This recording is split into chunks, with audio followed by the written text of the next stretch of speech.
કામ નહીં કરીશું એવી ધમકીઓ સામે પણ મોટી સંખ્યામાં અહીંયા ઉપસ્થિત થયેલા મારા વડીલો, યુવાનો, માતા બહેનો બધાને ચૈતર વસાવાના જોહાર કરું છું, સૌને મારા નમન કરું છું. સાથીઓ, 3 દિવસ પહેલા વડોદરા જિલ્લાના એક પેપરમાં અને સમાચારમાં એવું બધું હતું, વડોદરા જિલ્લાના 5 જેટલા ધારાસભ્ય એમની પોતાની સરકારના મુખ્યમંત્રીને એમણે પત્ર લખ્યો કે મુખ્યમંત્રી સાહેબ, આપણી સરકારમાં અમે આટલા વર્ષથી ચૂંટાઈએ છીએ, અમે ધારાસભ્ય છે, પણ કોઈ અધિકારી અમારો માનતો નથી, કોઈ અધિકારી અમારા કામ કરતા નથી.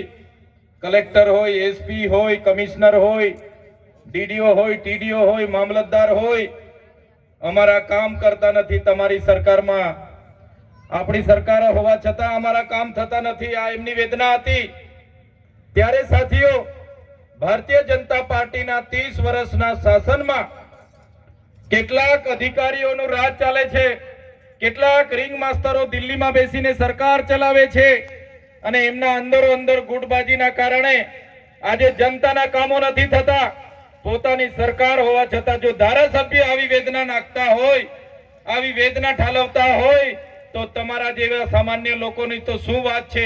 ત્યારે મેં તમને કહેવા માંગુ છું, એમના સરકારમાં એમના ધારાસભ્ય એમને વિનંતી કરતા હોય ત્યારે આપણે વિનંતી કરવાનું થતું નથી. આવનારા દિવસોમાં આપણે આ ભારતીય જનતા પાર્ટીની સરકારને આપણે બદલી કાઢવાની છે. તૈયાર છો ને બધા? કેટલા લોકો ઈચ્છે છે કે આ વખતે ભારતીય જનતા પાર્ટીની સરકારને આપણે ઘર બેસાડી દેવાની છે? ઊંચો હાથ કરો બધા. પરિવર્તન લાવીએ ને આપણે. એમણે તો હમણાં મંત્રી તંત્રીઓ બદલ્યા છે. જ્યારે વિરોધ થયો બધા ગુજરાતમાં, કામ નહીં થયું, લોકોનો આક્રોશ હતો, એટલે એમણે બધા જ મંત્રીઓને ઘરે બેસાડીને નવું મંત્રીમંડળ બનાવ્યું છે. પણ આપણા વડવાઓ કહેતા હતા ને, ભેંસ ઓછું દૂધ આપે એટલે એનો ખીલો નહીં બદલવાનો, ભેંસ બદલી કાઢવાની. સાચી વાત છે કે ખોટી વાત છે? એટલે આ લોકો કામ નથી કરતા એમની સરકાર હોવા છતાં, એટલે હવે આપણે ભાજપને બદલી નાખવાની છે. તૈયાર છો બધા? ત્યારે આ પરિવર્તન સભામાં જે પણ લોકો પોતે સ્વયંભૂ આવ્યા છો, ત્યારે અમે તમારું સહર સ્વાગત કરીએ છીએ. આજે તમે આવ્યા છો, તમે અમારી સાથે છો, અમને પૂરેપૂરો વિશ્વાસ છે.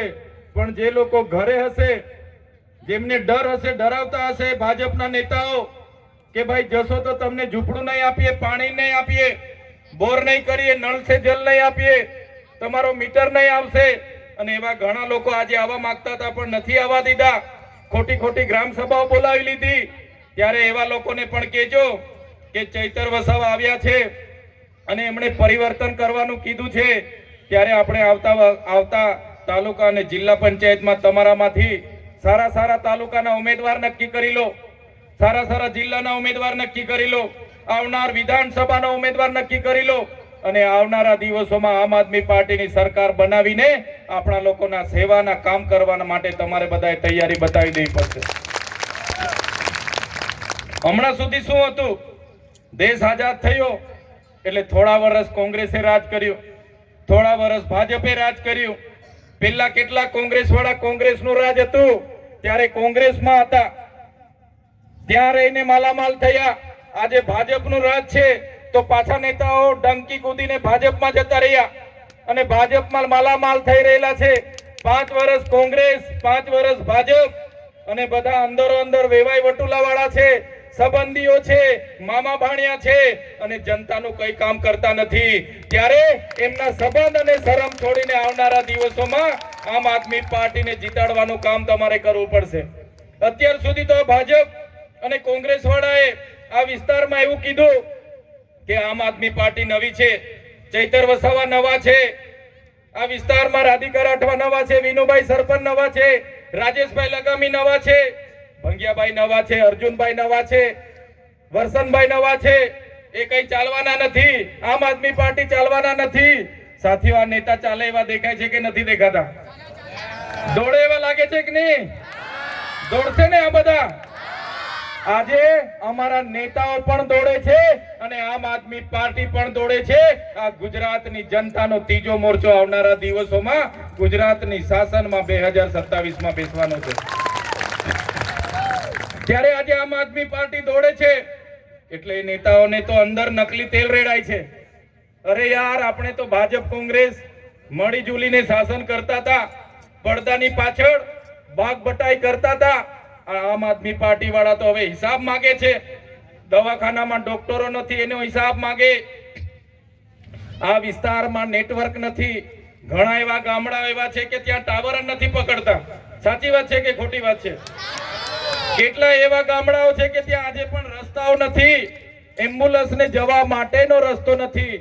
અને આપણી બહેનોને જ્યારે ડિલિવરીની પીડા ઉપડે છે, દુખાવો ઉપડે છે, ત્યારે ઝોલી લઈને આપણે નીકળવું પડે છે. સાચી વાત છે કે ખોટી વાત છે? આજે કેટલાય ગામડા એવા છે કે એ ગામોમાં આંગણવાડી નથી, બાળકો ઝાડ નીચે મોવડા નીચે ભણે છે, આંગણવાડીના ઘરે ભણે છે. કેટલાય ગામ એવા છે કે ત્યાં પ્રાથમિક શાળાના બાળકોને ભણવા માટેના ઓરડા નથી. સાચી વાત છે કે ખોટી વાત છે? આ લીલિયાવાટના આગેવાનો મને હમણાં રસ્તે મળ્યા. મને કીધું, સાહેબ અમારા ગામમાં બાળકોને બેસવા માટે બહુ જૂની શાળા છે. મેં કીધું, તમારા ગામમાં કોઈ ભાજપ વાળો ચૂંટાયેલો છે કે નહીં? એમણે કીધું, લીલિયાવાડ અમારા ગામમાંથી તો તાલુકા પંચાયતનો ભાજપનો પ્રમુખ હતો. એવું કે લીલિયાવાડ રસ્તે મળ્યા મને કે ભાજપનો તાલુકા પંચાયતનો પ્રમુખ જ અમારા ગામના હતો. ભાજપનો તાલુકા પંચાયતનો પ્રમુખ હોવા છતાં એને આંગણવાડી ના બને, શાળામાં આપણા બાળકોને બેસવાના ઓરડા ના બને, તો એનાથી વધારે શરમની વાત બીજી શું હોઈ શકે? એમને હવે ઘરે બેસાડી દેવું પડે ને, કે હજુ પાછા લાવવા માંગો છો? એટલે આપણા લોકો આ વખતે ધ્યાન આપજો. 5 વર્ષ સુધી તો બધા પ્રશ્નો લઈને આવે કે ભાઈ પીવાનું પાણી નથી, રસ્તા નથી, નેટવર્ક નથી, રોજગારી નથી, બાળકોને શિક્ષણ નથી. બધા પ્રશ્નો ચૂંટણી આવે એટલે પેલો નેતા આવે, ખવડાવી દે, પીવડાવી દે, એટલે ભૂલી જવાનું, પાછા કમળના બટન દબાવીને ઘરે આવી જવાનું. આવું જ થતું હતું ને આપણે. હમણાં સુધી તમે હોય અમે હોય બધા ભાજપને આપતા હતા. હવે ભાજપને આપવાનું થતું નથી. ભાજપના નેતાઓ 10 વર્ષ પહેલા ફટફટિયા પર ફરતા હતા. સાચી વાત છે કે ખોટી વાત છે? આજે ભાજપના નેતાઓના 2-2, 3-3 બંગલાઓ થઈ ગયા, મોટી મોટી ગાડીઓ થઈ ગઈ. એમને કહેવા માંગુ છું, ભાઈ તમે 3 નહીં 4 બંગલા બનાવો, પણ અમારા બાળકોની આંગણવાડી તો બનાવો, અમારા બાળકો માટે શાળા તો બનાવો, અમારા ગામ માટે રોડ તો બનાવો. પણ ક્યાંય રોડ બનાવતા નથી, કૌભાંડો કરે છે. એટલે તમને મેં વિનંતી કરવા માટે આવ્યો છું, આ ભાજપ અને કોંગ્રેસના સંબંધ અને શરમ છોડી દો. હવે આવનારી તાલુકા અને જિલ્લા પંચાયતોમાં લડવા માટે તૈયાર થઈ જાઓ અને આવનારી જિલ્લા અને તાલુકા પંચાયત આપણા લોકોને જીતાવીને આપણા લોકોના વિકાસના કામ થાય, એના માટે બધાને હું વિનંતી કરવા માટે આવ્યો છું. મારા વડીલોને કહેવા આવ્યો છું, મારી માતાઓને કહેવા આવ્યો છું, મારા યુવાનોને કહેવા આવ્યો છું, અંદરનો આત્માને થોડું પૂછો, શું કરો છો પૂછો. આટલા વર્ષ 50 વર્ષ કોંગ્રેસે શાસન કર્યું, 30 વર્ષથી ભાજપ શાસનમાં છે, અને આજે પણ આપણે જાણે કે આપણે દેશના નાગરિક જ નથી. એના માટે આપણે સરકારમાં ભાઈ બાપા કરવાના. ભાઈ 5 કિલો ચોખા મને આપી દો, મારી કૂપન કઢાવી દો, મારા પૈસા બેંકમાં છે, લાઈન પર ઉભા રહીને ભાઈ મને મારા પૈસા આપી દો. ક્યાં સુધી આ કરતા રહીશું? ખોટા જાતિના પ્રમાણપત્ર સૌરાષ્ટ્રના કચ્છના લોકોને આવા મેળાવડા કરીને આપે, અને આપણો ઓરિજિનલ આદિવાસી પોતાનો જાતિનો દાખલો લેવા જાય તો એને 2-2, 3-3 દિવસ સુધી 15 જાતના પુરાવા માંગવામાં આવે. સાચી વાત છે કે ખોટી વાત છે? સાચી વાત છે કે ખોટી વાત છે?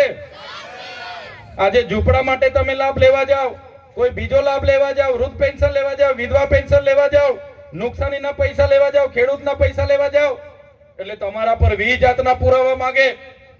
આ નથી, પેલું લાવો, પેલું બાકી છે, માનો દાખલો લાવો, માં કાર્ડ લાવો, પિતાજી કાર્ડ લાવો, બેનજી કાર્ડ લાવો, ભાઈનો કાર્ડ લાવો, દાદાનો કાર્ડ લાવો, આધાર કાર્ડ લાવો, રેશન કાર્ડ લાવો, ચૂંટણી કાર્ડ લાવો, પાન કાર્ડ લાવો, જાતિનો દાખલો લાવો, આવકનો દાખલો લાવો, બીપીએલ દાખલો લાવો, રેશન કાર્ડ લાવો, જોબ કાર્ડ લાવો. છેલ્લે તો એવું બી અમુક લોકો કે અમારે પાર્ટીનો કાર્ડ લાવો માગે છે ને, અમુક લોકો પાર્ટીનો કાર્ડ પણ માગે છે આ લોકો. ત્યારે આખી જિંદગી આપણી કાર્ડ પાછળ નીકળી જવાની છે આ સરકારમાં. એટલે હવે આવી શાસન વ્યવસ્થાની જરૂર નથી.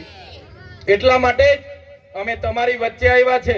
મનરેગા યોજના હતી, આપણે બધા પોતાના ગામમાં લેવલિંગ કરતા, તળાવ ખોદતા, માટી મેટલનો રોડ કાઢતા અને આપણને 100 દિવસની રોજગારી મળતી હતી. આપણા બચુભાઈ ખાબડ, એના છોકરા અને કોંગ્રેસના હીરાભાઈ જોટવા બધા જ લોકોએ મનરેગા પર કરોડો રૂપિયાના ભાજપ અને કોંગ્રેસના લોકોએ ભેગા મળીને કૌભાંડો કર્યા. મંત્રીના દીકરાઓ પણ જેલમાં હતા. કોંગ્રેસના હીરા જોટવા જે ઉપાધ્યક્ષ હતા એ લોકો પણ આજે ભરૂચની જેલમાં છે. એની અસર શું થઈ? આજે આપણને ગામમાં રોજગારી નથી મળતી. આપણા લોકો બિસ્તરા પોટલા બગલે છોકરા લઈને આજે શહેરોમાં જવું પડે છે.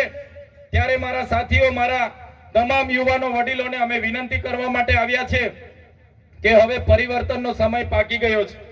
પરિવર્તન લાવવું પડશે. આમ આદમી પાર્ટીના નેતાઓ તમે જોઈ લો, તમામ નેતાઓ તમારા માટે લડવા તૈયાર છે. અમારા વિડીયો તમારા પર આવતા હશે. અમારા કોઈની સાથે વ્યક્તિગત ઝઘડા નથી, નથી એસપી સાથે ઝઘડા કે નથી કલેક્ટર સાથે ઝઘડા. અમે હર હંમેશ લોકો માટે બોલીએ છીએ. હર હંમેશ તમે મોબાઈલ ખોલશો, રોજનો અમે લોકો માટે લડીએ છીએ. અમારા નેતાઓ બધા લોકો માટે લડીએ છીએ, તમારા માટે લડે છે. ત્યારે અમને બધાને તમારા સાથ અને સહકારની જરૂર છે.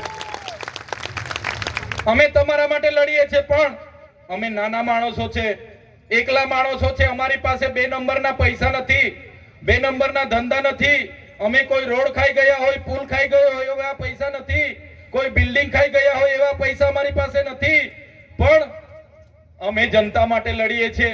એટલે આ ભાજપના લોકો પોલીસને અમારા ઘરે મોકલે, જંગલ ખાતાને અમારા ઘરે મોકલે, અમારા ઘરે જીબી વાળાને મોકલે, રેડ પડાવે, અમને હેરાન કરે, ખોટા કેસ કરે, પછી બી અમારા પરિવારના જોખમે અમે આપણા જનતા માટે લડીએ છીએ. અમે એમનાથી ડરતા નથી, એમની જેલોથી ડરતા નથી. બસ તમારા વડીલોના આશીર્વાદ અમારી સાથે રાખજો, મારી માતાઓના આશીર્વાદ અમારી સાથે રાખજો, મારા યુવાનોનો સહકાર અમારી સાથે રાખજો.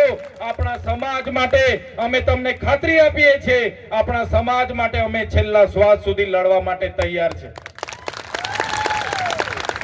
આમ આદમી પાર્ટી, અરવિંદ કેજરીવાલજી, એનું સપનું હતું કે આદિવાસી વિસ્તારોમાં મફત શિક્ષણ મળે, મફત આરોગ્યની તમામ સુવિધાઓ મળે, મફત વીજળી મળે, મફત પાણી મળે. આપણા વિસ્તારમાં અનુસૂચિત 5 લાગુ થાય, પૈસા 1 લાગુ થાય અને આપણા વિસ્તારના લોકોને આપણા ગામમાં રોજગારી મળે. આપણી 73 એની જમીનો સચવાય. જે લોકોના જંગલ ખાતાના વન અધિકાર અધિનિયમ પેન્ડિંગ છે એવા લોકોને પણ સનતો મળે, એવા લોકોને પણ ખેતરમાં વીજળી મળે, એવા લોકોને પણ ખેતરમાં સોલાર મળે અને જંગલની જમીનમાં પણ લેવલિંગ થાય, પાળા બંધાય અને સિંચાઈની સુવિધા થાય. એ સપના અરવિંદ કેજરીવાલ જુએ છે.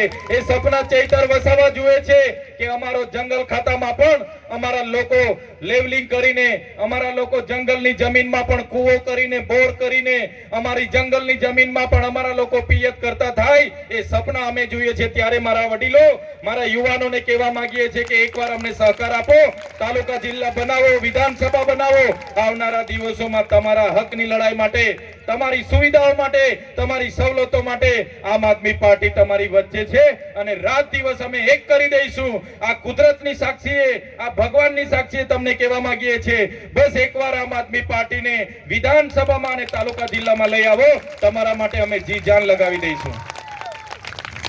તમે જોયું હશે, આ ભાજપના નેતાઓ તમને ડરાવે છે, ધમકાવે છે. એ જ પ્રકારે અમારા પર પણ પોલીસ મોકલીને કેસ કરે છે, અમને પણ જેલમાં લઈ જાય છે. અમારો પર પરિવાર છે, અમારા બી છોકરી છે, બૈરી છે, ઘર પરિવાર છે, છતાં અમે તમારા માટે લડીએ છીએ. અમને પણ ભાજપમાં લઈ જવા માટે ખૂબ ધમકાવવામાં આવે, ડરાવવામાં આવે, પણ અમે ભાજપમાં નથી જતા. અમે ભાજપમાં જઈએ તો આજે મંત્રી થઈ જઈએ, છતાં અમે નથી જતા. કેમ? કેમ કે અમે તમારા જેવા ગરીબ લોકોમાંથી આવીએ છીએ, એટલે ગરીબો માટે લડવા માટે રાજનીતિમાં આવ્યા છે. આ લોકો કહે છે કે ચૈતરભાઈ અહીંયા આવે છે, લોકો સ્વયંભૂ ભેગા થાય છે.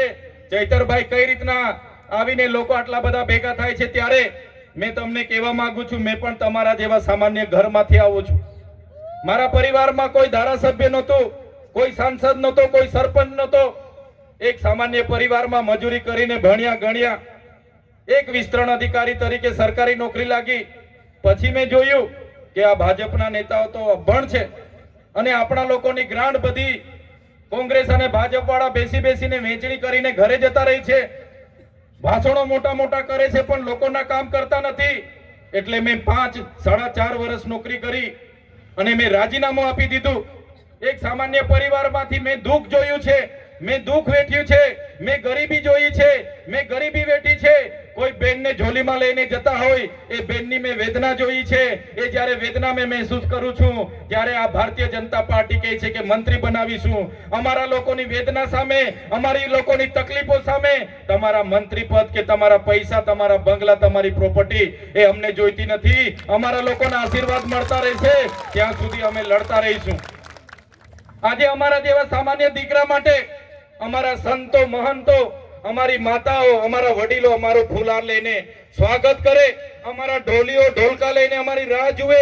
અમે આજે 1 કલાક મોડા આવ્યા છતાં એ જ ઉત્સાહ, એ જ ઉમંગ, એ જ પ્રેમ અને એ જ ભાવ સાથે અમારું સ્વાગત અને સન્માન કર્યું. મારા માટે આ સ્વાગત અને સન્માન, મારા માટે આ તમારા આશીર્વાદ, આ તમારો સહકાર 1 કરોડો અબજો રૂપિયા કરતા પણ મારા માટે બહુ મોટી વાત છે. જ્યારે અમે ગરીબ લોકો છે, અમારી પાસે 2 કરોડના મંડપ માટે પૈસા નથી. ભાજપના લોકો 7-7 કરોડની બસો મૂકે, 2-2 કરોડના સમોસા ખવડાવે, 2-2 કરોડના ચાના બિલો મૂકે, 2-2 કરોડના ડોમ બનાવે, 2-2 કરોડના સ્ટેજ બનાવે, 5-5 કરોડના સ્ટેજ બનાવે. એટલા પૈસા અમારી પાસે નથી. ચૂંટણીઓમાં તમને દારૂ પીવડાવવા માટે, તમને ચિકન મટન ખવડાવવા માટે, તમને સાડીઓ આપવા માટે, તમને ઘરે દરવાજા ઠોકી ઠોકીને 1000 રૂપિયા આપવા માટે અમારી પાસે પૈસા નથી. પણ આ મંચ પર બેઠેલા લોકો એવા છે, એકવાર તમે ચૂંટીને લાવશો, તમારા માટે રાતે 12 વાગે પણ પોલીસ સ્ટેશને આવીને ઊભા થઈ જશે. સાથીઓ, આપણે નાના લોકો છે, આપણે મતદાન કરીએ તો આપણે સરકાર પર શું અપેક્ષા હોય કે સરકાર આપણા માટે એક સારી આંગણવાડી બનાવી દે, આપણા બાળકો ભણે એના માટે સારી શાળા બનાવી દે, આપણા લોકો માટે સારો રસ્તા બનાવે, આપણા